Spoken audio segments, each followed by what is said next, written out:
Last Sunday, I finished teaching a class in Palo Alto called Middle School Bike Skills, and afterwards I drove up to Foster City to pick this bike up. And what it is, it's a Costco bike made by Motiv, called Stone Grinder, and it's all tensile, high tensile steel, except for the seat post, which is chromalloy, and it has mostly all Shimano Altus components, and it's very heavy. It has a steel stem, and handlebar was covered with rust. And so this is what you're seeing is the bike after it's been washed, and I disassembled the handlebar and the stem and used a wire brush on an electric drill to clean it all up. Let me pull the camera around to show you. And so it looks nicer now, and it's been polished and sealed up with some wax. The front brakes are missing because I removed them. The Shimano Altus brakes that have the plastic cover on it, they're gone. All right. The good part is on Thingiverse, if you have access to a 3D printer, and our library system has them, you can print these replacement covers, brake spring covers for the Shimano, and reinstall those. Okay, so this is a 21 speed, a 3x7, but it uses a freewheel instead, and I tried removing it, but it's very tight. It was missing the stem cover, so we fashioned one out of champagne cork, painted it gold, and pushed it in. Okay, all of the wheels and the hubs have been serviced and lubricated, and wheels have been trued up. The headset's been oiled, that's been lubed. The bottom bracket is sealed, so that's good. And with a lot of wire brushing, and the seat post was not stuck, we cleaned that up and put in some grease, and so that's good to go. We put some sleeves over the handlebar grips. The handlebar grips were in good shape, and these are just inner tubes turned inside out and cut to the right length by eyeball. So the idea about this bike is we'll use this as a pay it forward bike for our Fix Your Bike Day event coming up next week, so long as I can get the brake spring covers replaced. And there are some attendees to these events that rely totally on a bicycle for their source of transportation, and some of these bikes are pretty worn out. So for $20, I bought this bike, and the owner was originally asking $100 for it. Cut it down to $60 or $50, and then I wrote him an email saying, well, I'll offer you $20 and this is what we're going to do with it, and he accepted it. But at the Fix Your Bike Day event, if somebody comes in that we know that relies on their bike as their transportation and pretty much fits their requirements, we'll offer them a swap. And so we'll give them this bike, we'll take their bike in return, switch over all the accessories, racks and water bottle cages and lights and things. And so they'll get this bike to ride around, and in the meantime we'll take their bike and either dispose of it or refurbish it. Now you might be wondering about the saddle. It had a saddle cover, this one, and so by removing it, it was the original saddle. It's a Velo brand, so okay, it's a pretty good bike. And you might be wondering, well, would I use this as a touring bike? And the answer is no. The main reason why is the front fork has very thick tines, and I know from past experience on other bikes that there's a lot of shock vibration that gets transmitted through that. It's not as comfortable as it should be or could be. It's not worth replacing the fork. It's a complete bike after all. And so that's what we're going to do with this. And you know, if we can't give it away in July, then we'll have to hold on to it for a few more weeks and try again in August. But I'm sure we'll find a taker for it soon enough. Okay, in the meantime, happy cycling.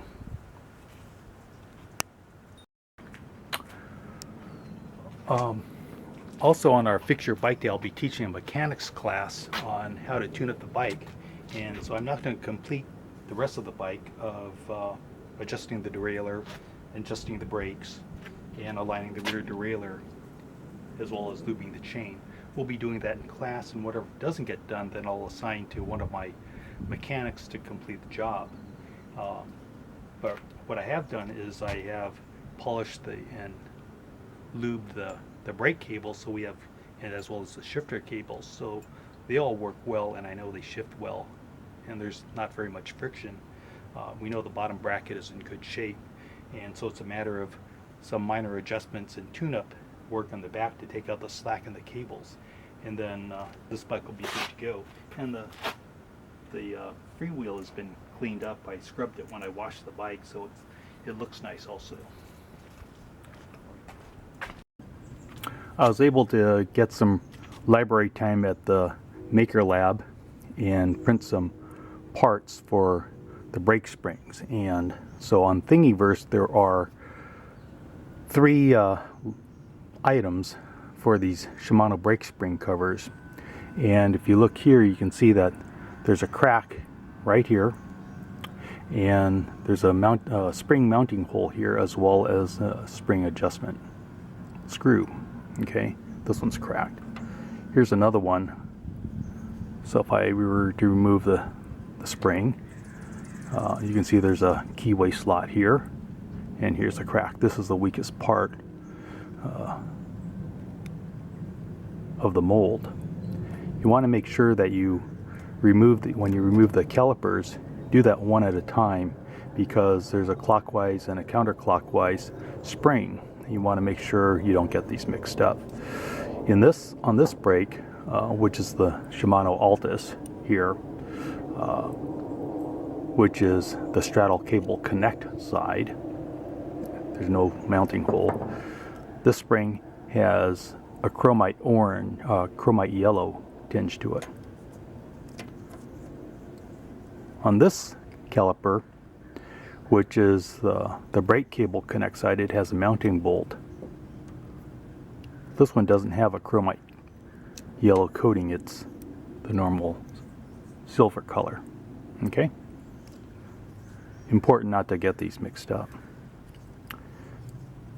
So this is the broken part. Here's the part that I printed using polylactic acid polymer. It's not very strong. It's also doesn't have very much UV tolerance, so I spray painted it. In this case, it's gold. Okay, if we were to match this up, you can see that from the keyway, the holes match up. Dimensionally, this is good. If we were to take the non-screw side, you can see that there's a keyway and a hole at the 10 o'clock position. In this case, there's a keyway and a hole at the 2 o'clock position. Okay, I had to drill a hole back in the 10 o'clock position. I printed 8 of these, so I had to repeat this several times. I think I'll place a comment for the person who designed this to place a mirror of that hole through the YZ plane, and so that hole is printed properly. Okay, the reason why is because when you put this keyway here, let's see, it would be going this way, that the spring would be in this slot here. Okay.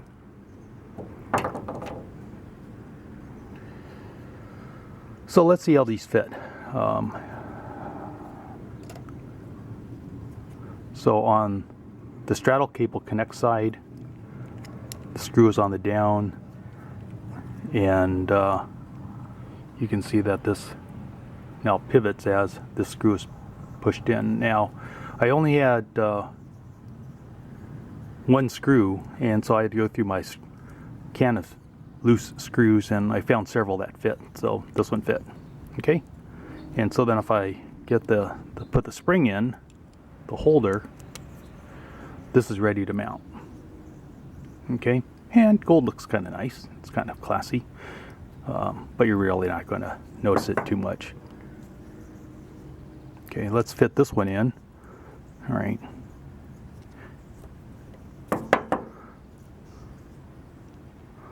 So I'll put in this screw here, put in this spring rather. Might be kind of tight. Tighter if I can't get it in the hole. Okay.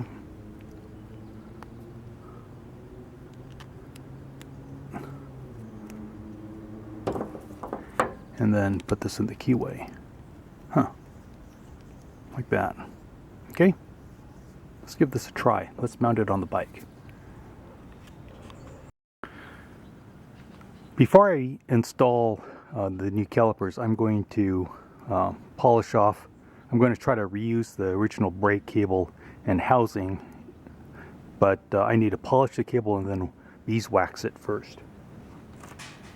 So I have the cable removed, mostly, and this is a wet or dry 600 grit sandpaper.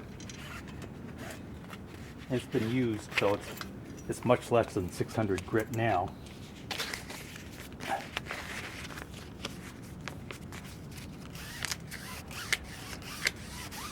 So I just want to remove some of the oxidation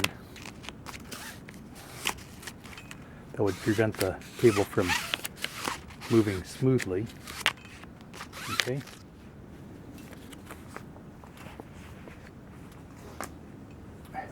Here's a wad of beeswax, and I'll just run it back and forth on this. And when the beeswax shape gets pretty bad, you just leave it out in the sun, let it warm up, and then you can reshape it again.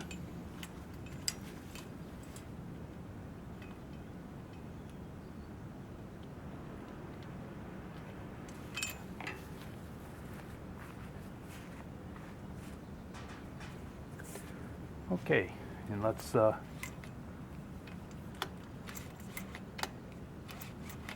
pretty good. All right, so let's reinstall the cables here.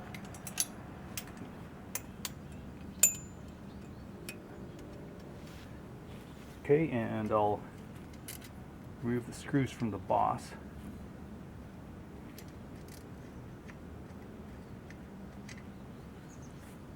Okay, looks like this is weird. So I had to remove and switch the bosses around because this wasn't working correctly.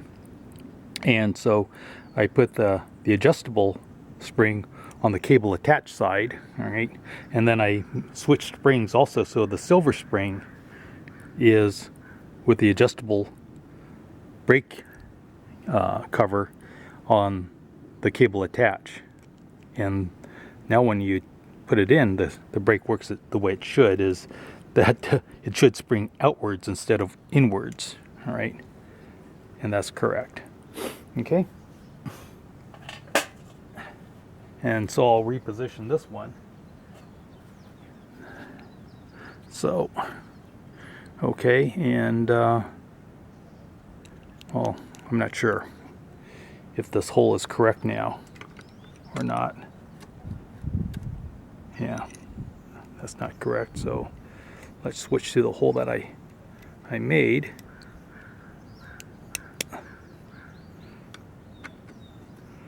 All right, now this springs outwards. Okay, so let's put on the pivot bolt and see how it works. I'm working on the lawn, so I have to be somewhat careful not to drop things, because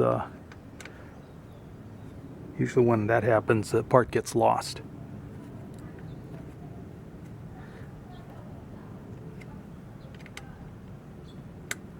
there's a good chance I'm going to have to remove the.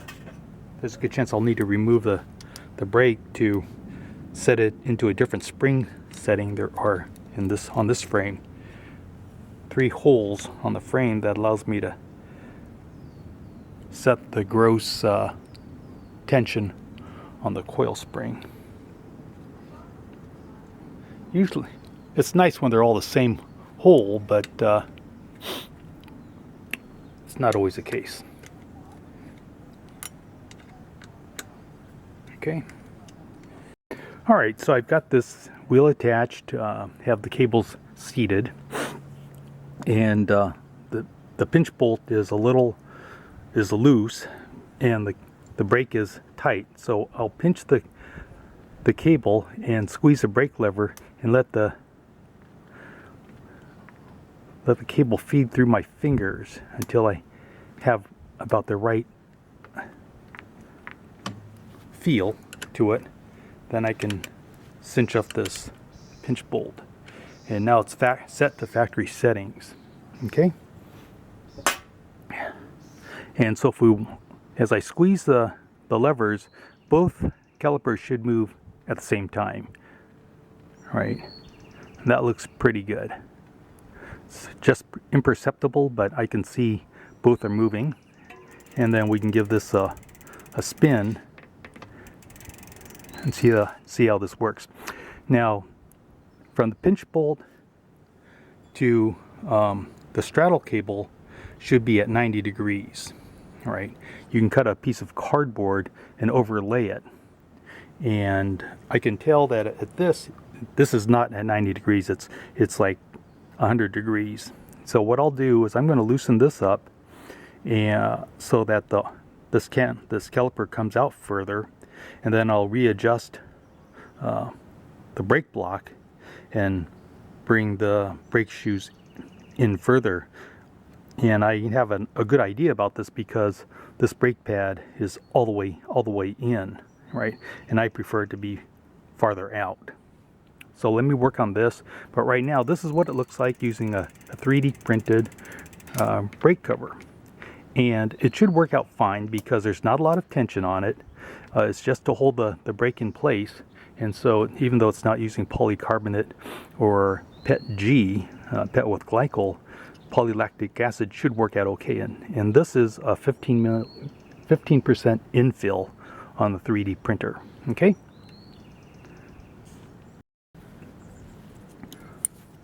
So if I've adjusted the brake shoes outwards and loosened up the straddle cable, or loosened up the brake cable to give it more slack. And what I'll do now is I'm going to set the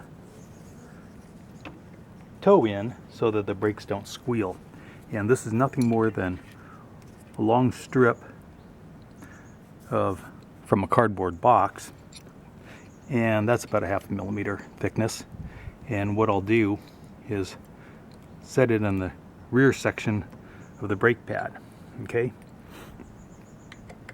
and what I'll do is I'll loosen up this caliper and rock it back and forth left and right so that it is now parallel to the pad and the rim. All right, and that the brake block doesn't make contact to the tire and does contact the rim squarely. Do the same on the other side too.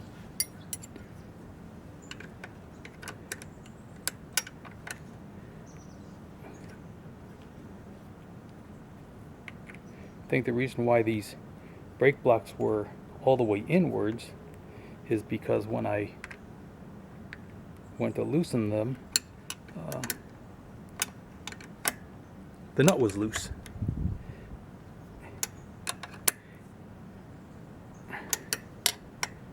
Okay, and there we go. Now we've got a quick way of performing the toe-in adjustment. Okay, I need to clip the end of this brake cable so that it all right, now let's reset the the cable length. So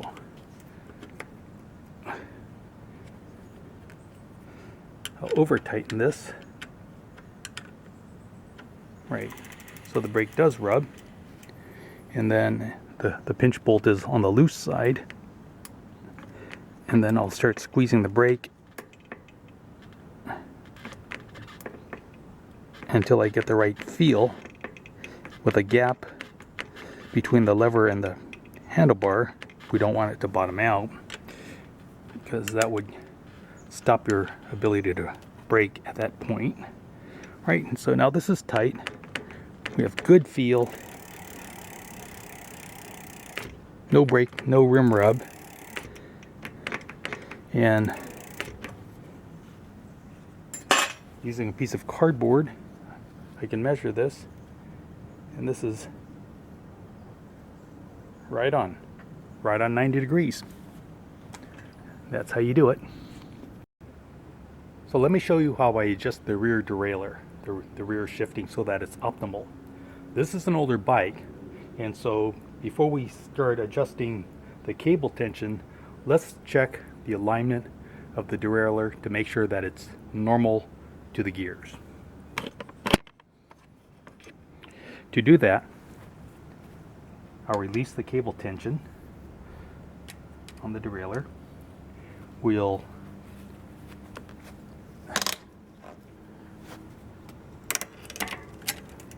take the chain off the ring. All right, and we'll unscrew the derailleur. Okay, well, that was on tight.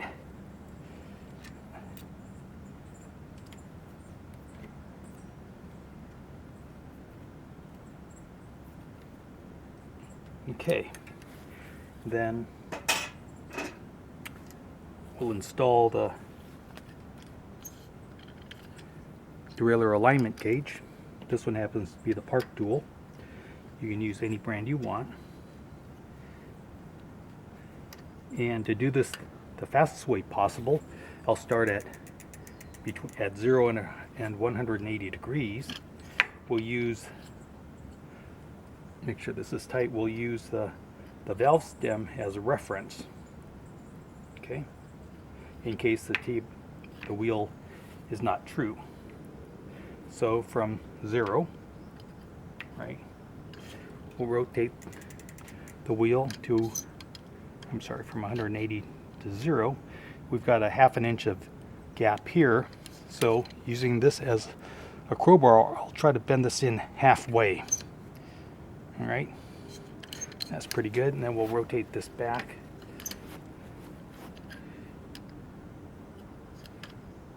And so always try to bend it back half the distance.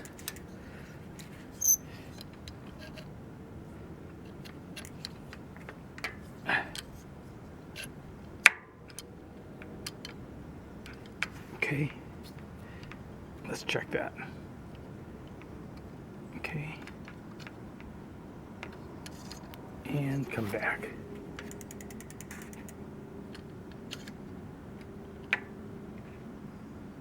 Okay, that's pretty good. Then we'll come up here to 90 degrees.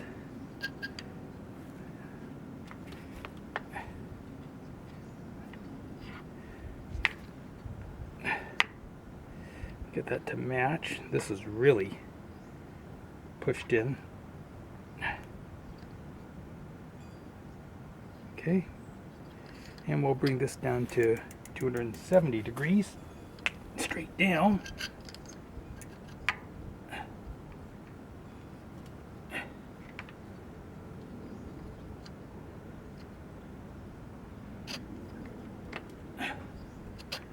And you'll have to do this several times.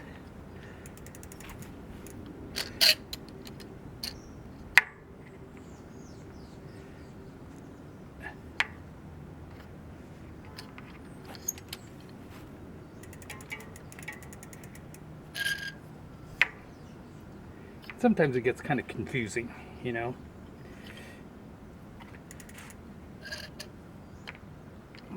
It's looking pretty good.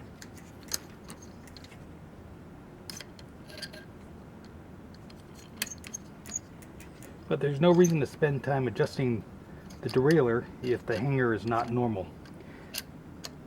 Alright, I'm happy with that. So we'll remove the alignment gauge. Now I'm pretty confident that the derailleur is normal to the gears. And now we can reinstall this.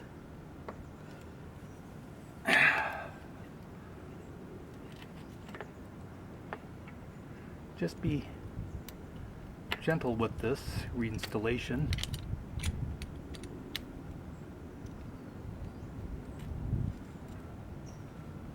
So that you don't cross thread the derailleur. You don't want that.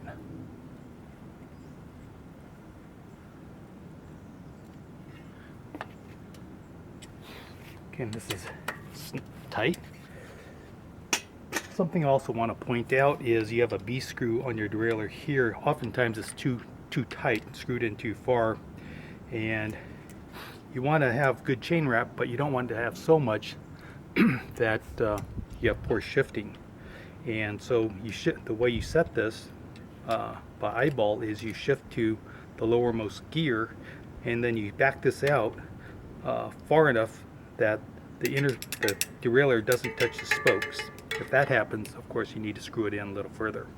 Right?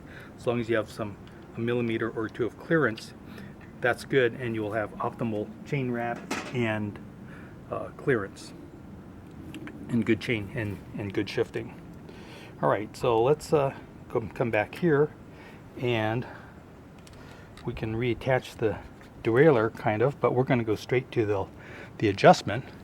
And so I have the barrel adjuster on the derailleur shifter screwed in all the way. I'm in the outermost gear. The derailleur here is barrel adjuster is screwed in, and so I'm going to manually shift this derailleur all the way in, and then I'll take out the slack and tighten that up a little bit. Okay, and then I'll pedal slowly.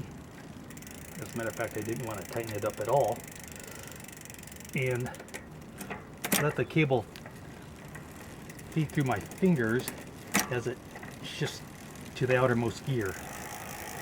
And sometimes it doesn't do that, so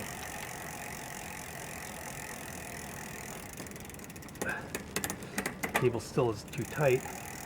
And then once that's in, maintain the tension on the cable, and then snug up your anchor bolt, and then shift up to one gear, and that's it. All right, derailleur is adjusted, and this is set to factory specs in one shot. Okay, and this is how you do it. I took the bike out for a test ride, and going from high to low in the rear cassette shifting was perfect, but going the reverse from low to high in the innermost gears, first, second, and third, the shifting was not very good. That indicates that there was too much corrosion on the brake on the shifter cable. So I replaced that, keeping the old cable housing, and now the shifting is pretty good. I pulled out the B screw a few more turns also. Now I also put the rear rack on this bike just to see what it's like, and loaded it up with some gear, and then went out for a swim and came back. This bike could be useful for short distance touring and you know, commuting around town, and for use for going shopping. It's kind of difficult putting a front rack on this bike because the fork tines are so big that you need really long screws to clear that fork. And so I was going to try to put one on, but I just don't have a hose clamp that large of a diameter in the garage. Okay, so like I said before, this is going to be a pay it forward bike, and so come Sunday, we'll take this bike down to Fix Your Bike Day at Irvington Farmers Market, and if we find somebody that uses a bike for regular transportation and it's beat up, then we'll talk to them and see if they might be interested in swapping their bike that's all beat up for this one that's in much better condition. Oh, also on the forward brake spring cover, I switched one out because the hole that I melted wasn't quite in the right location, and so braking action the calipers weren't lining up, and so I put another one in, and now the alignment is better for both left and right calipers. So that's something to keep in mind. Okay, so until then, happy cycling, and we'll see you at my next video.